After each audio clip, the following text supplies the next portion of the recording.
books of law are Genesis, Exodus, Leviticus, Deuteronomy, Numbers. Thank you. Missed that one. They represent three different kinds of law in the Old Testament. There's ceremonial law, there is civil law, and there is moral law. Let me go over those real quick. Ceremonial laws govern how the Israelites were to approach their worship of God. In this way, Aaron shall come into the holy place with a bull from the herd for a sin offering and a ram for a burnt offering.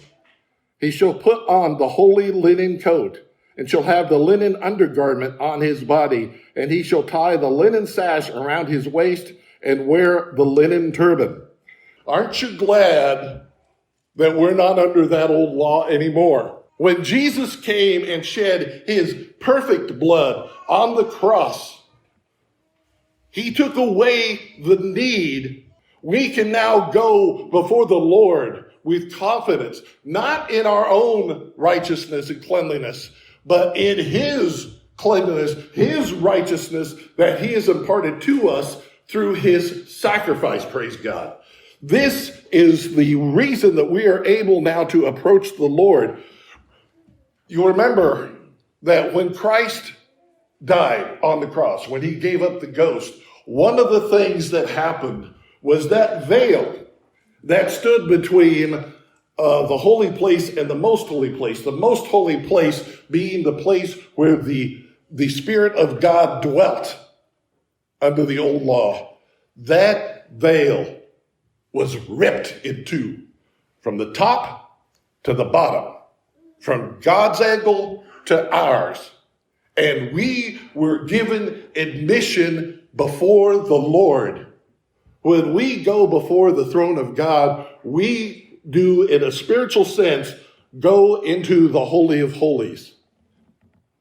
One of the things I am working on doing now that I've lost weight and I'm able to get a little more mobile, I'm on my knees a lot more than I used to be when I pray. It doesn't take as much effort to get me off the ground. That's what I'm saying.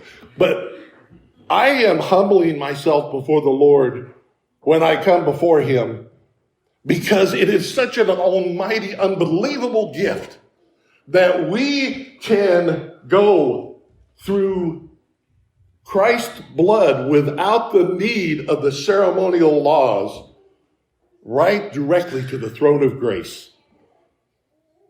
There's so many times in extremis, and times when my family's been suffering, or other times when I've just gotten literally on my face before the Lord.